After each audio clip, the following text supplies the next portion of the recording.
Bem, pessoal, então vamos desenvolver a segunda parte da aula agora, tá certo?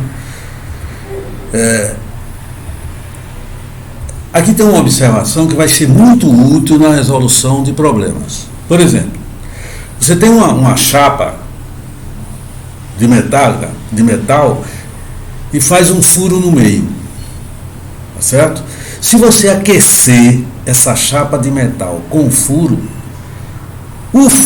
vai se dilatar como se ele tivesse preenchido, como se não existisse nenhum furo, tá certo? Você tem uma chapa de metal, faz um furo no meio dela e depois aquece a chapa. A chapa vai aumentar de tamanho, vai se dilatar e o furo também vai. Agora o interessante é que para calcular a dilatação do furo, você usa uma fórmula onde você pressupõe que ali também não fosse um furo, tivesse preenchido, ou seja, o furo se dilata como se ele não existisse, como se a placa estivesse toda completa, toda maciça, tá certo? Essa observação é importante nos problemas. E vamos ver o exercício 3, tá certo? Que fala em um disco circular de ferro com uma área de 100 centímetros quadrados, certo? Ajustado numa cavidade que existe num bloco de cobre. Ou seja, você tem um disco de ferro, ele está encaixado exatamente, tá certo? Numa cavidade que existe num bloco de ferro. De cobre. De cobre, perdão. Não é? De cobre. De ferro é o disco e a cavidade está num bloco de cobre. Agora, o que é que vai acontecer? Quando você aquecer esse conjunto, tá? O que tiver maior coeficiente de dilatação vai se dilatar mais, tá certo? As áreas são iguais, porque o disco está perfeitamente ajustado na cavidade. Mas se você olhar, você vai ver que o coeficiente do cobre, que é 16 vezes 10 a menos 6, é maior. Ora, isso quer dizer o seguinte, que quando você aquecer, o buraco vai ficar maior do que o disco não vai ficar mais ajustado, porque o disco dilata menos, o coeficiente do cobre é maior, ele dilata mais, então vai ficar uma brecha, tá certo? Vai ficar uma brecha entre o buraco e o disco, que está mostrado na figura 2, ó, quando dilatou. O cobre dilatou mais porque o coeficiente dele é maior. E a área da coroa circular, a coroa circular é esse espaçozinho que está em branco. Como o cobre dilatou mais, então ficou um espaço vazio aí entre o cobre e o ferro. Ficou um espaço vazio entre o cobre e o ferro. Esse espaço vazio aí é a coroa circular. Tá certo? Então, como é que você vai calcular a área da coroa? Bom, você calcula a área do cobre, que é o dilator mais, e diminui da área da coroa. Calcula a área do cobre e diminui da área do ferro. Aí você tem aquela área que está em vazio ali. Pronto, está aqui, ó, o que nós falamos. Ó. A área da coroa vai ser a área do cobre menos a área do ferro. Ficou aquele vazio ali. Agora tem que observar uma coisa muito importante, certo? Vamos voltar ao enunciado, que eu quero fazer essa observação, vocês lendo. Observe que o que ele deu foi o coeficiente linear, ele deu o alfa, mas você está estudando dilatação o quê? Superficial. Então não vai ser alfa, vai ser beta, e o beta é o dobro, vai ter que multiplicar esses dois coeficientes por 2, porque o coeficiente de dilatação volumétrica, tá certo? O coeficiente de dilatação volumétrica é o dobro. Volumétrica não, pessoal, nós ainda estamos em área. O coeficiente de dilatação superficial é o dobro do coeficiente de dilatação linear. Então, coloca aí na fórmula, um menos o outro, lembre de multiplicar os coeficientes por 2, não esqueça, isso aqui lá era 16, esse aqui era 10. Então, fazendo isso e efetuando os cálculos, você vai chegar a esse resultado que está aí. Letra B de bola.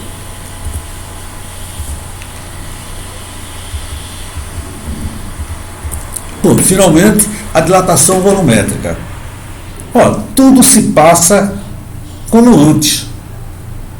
a variação de volume, é o volume final menos inicial, isso é chamado de dilatação volumétrica, tudo igual.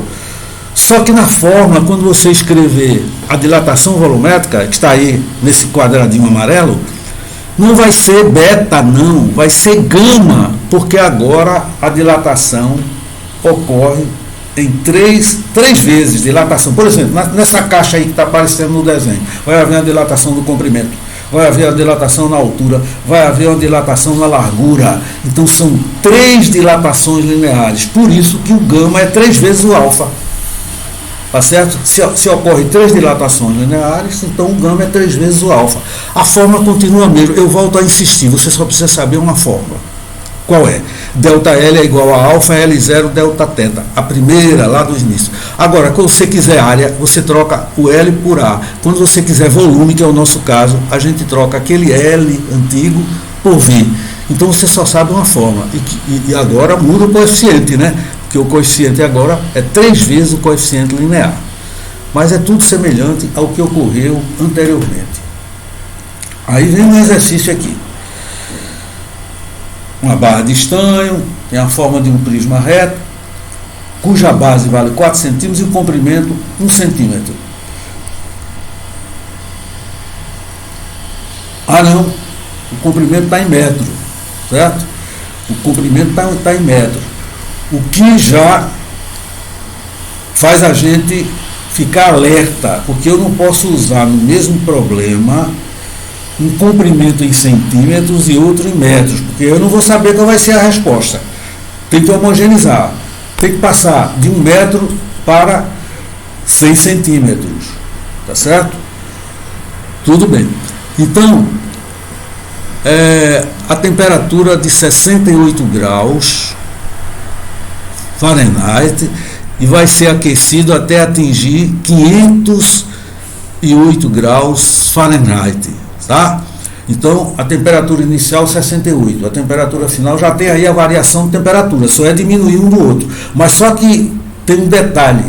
Observe o alfa, na última linha do sem enunciado, ele está em graus Celsius. E observe que as temperaturas foram dadas em Fahrenheit. Não pode, você vai ter que transformar Fahrenheit para Celsius. Vai voltar lá para as primeiras aulas de termologia, escalas termométricas, transformar de Fahrenheit para Celsius.